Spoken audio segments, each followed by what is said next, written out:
Hello again everyone, Missouri Prepper 299 here. I want to take a look at some other Milsurp rifles. These are all Mausers.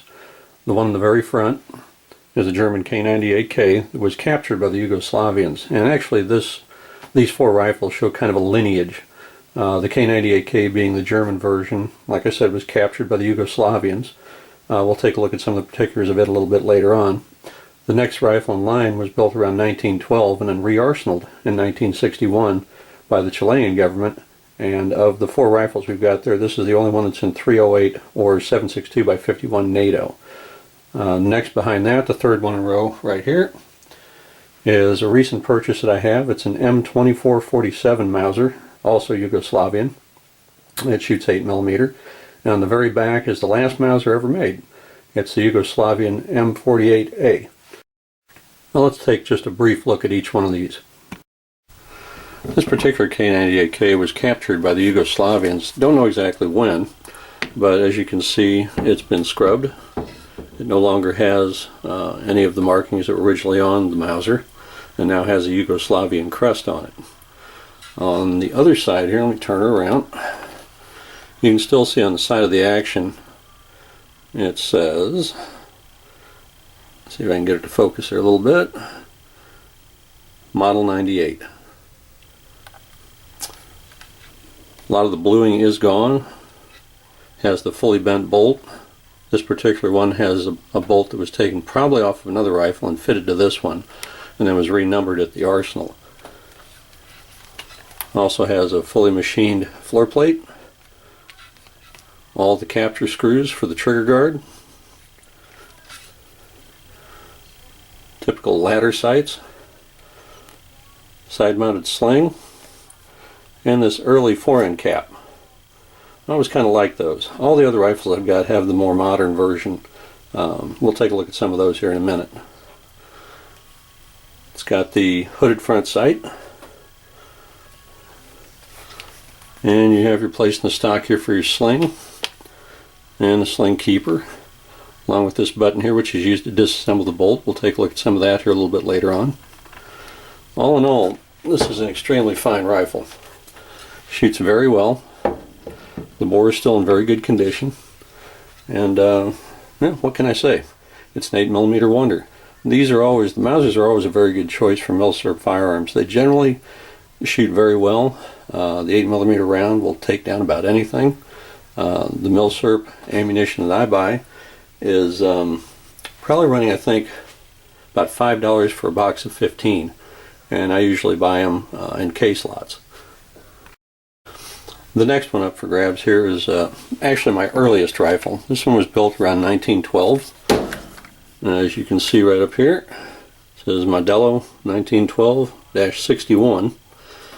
This was a contract rifle that was sold through Steyr, Austria to the Chilean government. It's actually a very good rifle. This one's a little shot out. It's probably still got about a third of the rifling left in it. About a third of the life of the barrel is still up there. As you can see, the forend cap here is a little different from the one we saw on the K98K. The sling mount is no longer on this side, it's now on the bottom. Same sights. Same longer action. And here's a little tip. Once you've actually activated your firing pin, there's a way you can take that down without actually having to snap it. You just pull the trigger and close the bolt. And that'll take the pressure off the firing pin without having to dry fire it. All in all, this rifle shoots pretty darn well for what it is. On the side here, you can see it's marked Waffenfabrik Steyr, Austria. This is a straight bolt version, and it has this removable sling on the rear. It can be placed in this position or up here right behind the floor plate. And again, like I said, then you've got the lower sling mount on the bottom. Another good example of a Mauser. This particular one, however, shoots 308. When they re-arsenaled them in 61, they changed it all over to 308, which makes it kind of the odd duck out on my Mausers. All the rest of them are 8mm. Next in my lineup of Mausers is the 2447. This one was actually built in Yugoslavia. See, it's got the Yugoslavian communist crest on it. And let me turn this one around. You can see it's got the factory right here, 44, which nowadays would be Zastava.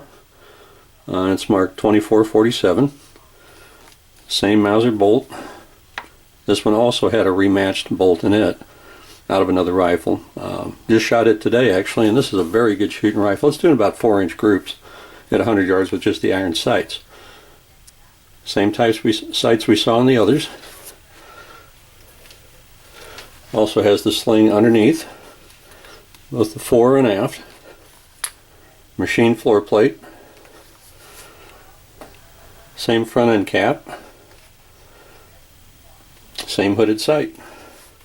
This one's got some really nice walnut on it too when you look at the other side of it. Very pretty rifle. This one's actually kind of becoming one of my quick favorites. Last but not least is actually the last of the Yugoslavian Mausers. This one was built in 1948 on into the 50s. It's got an intermediate action like most of the Yugoslavian Mausers have. Same bolt assembly, it's just on a shorter action. It's got the standard style K98 sling mount, both front and rear. I did, however, put a brass stacker mount on it for the scope, and kind of went with the suggestions of another gentleman on YouTube and went with an NC Star scope. It's a 2.75 magnification, and it does pretty well. I've been pretty happy with it, and the cost was pretty nominal. The bands are the same as you see on the other Mausers. Bayonet attachment and your cleaning rod. Take and turn it around here. You can see this was also manufactured at Zastava. And the M48A has a stamped floor plate on it rather than the machine floor plate. The bolt is what they refer to as a wide arc bolt, and it's flat on the bottom. Actually pretty handy. It also has a butt cap on it rather than the plate. So that's kind of an interesting fact about it too.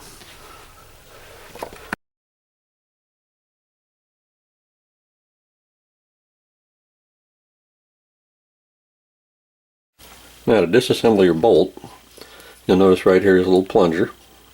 You'll depress that, spin the bolt to the right, you'll hear a click, and another click. Then you can go ahead and spin the bolt shroud, firing pin, and firing pin spring out. Next thing you'll want to do, hit the camera, is take your extractor claw off. And for that you'll go ahead and press down on this section. Get all the way to the end of this little track you see right here. Depress this section down here. That'll lift up the end of the claw. Then you should be able to just rotate it out of the track. Then you just push it forward and remove your extractor claw. Now you notice there's a little track right underneath here that'll fit on this lug. So when you go to reinstall it, you want to make sure that you get the track onto the lug and then press her down like that. Then you'll have to depress this again and push it back into place, rotate it back into its track. So now we've had it both assembled and disassembled. Now we got it back and we're ready for assembly on that part. To remove the firing pin and firing spring from the bolt shroud, go ahead and use the hole provided in the stock or a piece of pine from underneath. Grab a hold of the safety latch, pull everything down, and this little piece on the end you want to spin to the side, pull off, and easily replace the or release the pressure. Then you can take off your spring, set your firing pin down. In order to get the safety off, you'll rotate over to the full safe position and just pull it out. And that completes the bolt disassembly.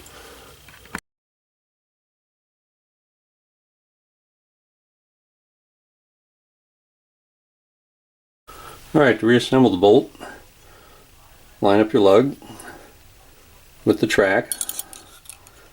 And like I said, this bolt's a little tight, so I'm going to give it a little tap down in there until I get the front of the back of the claw right up against the bolt head.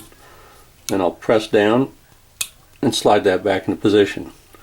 Once that's on there, Just lock her back over again, and your extractor claw is back on the bolt. Okay, got the belt shroud lined up with the spring. We'll depress that all the way, set that in, and ease her back up. There we go. Now we got our compressed firing pin spring, the shroud, and your safety is back up in the straight up position. So we got that whole assembly fixed. Now all we have to do is place it back into the bolt body, rotate this around. It'll click once, and you'll hear it click a second time. And then once you got your bolt completely assembled, you'll line up the extractor claw with the lug right here. Safety is in the upright position. Set your rifle up, line it up, just push her back in.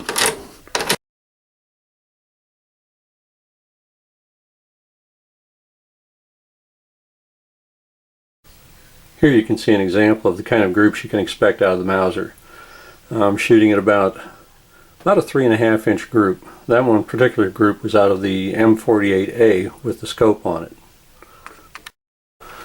And with the new Mauser, the M2447, at 100 yards with iron sights, I'm doing about a 4-inch square group there. And I did have one flyer right down here at the bottom. That was me, wasn't the gun. So out of a 10-shot group, I hit 9 out of the 10 within about a 4-inch square. Whatever configuration you choose, the Mausers are all very good, very cost-effective, very powerful. They're just downright good rifles. They're kind of like my Cadillac of surplus. I enjoy the K98K quite a bit. Honestly, the M48A is probably my go-to rifle if I'm looking for a scout-style rifle, which is the way I set it up. The 2447 is turning out to be a pretty darn good rifle, and I think with a little bit of practice with it, it's probably going to turn in, I'm going to guess, probably about a 3-inch group as well. Maybe a little bit smaller. We'll just see how it goes. And if I go to custom loads, that may be just a little bit tighter than that. The Chilean Mauser, I just bought that more as a fun gun.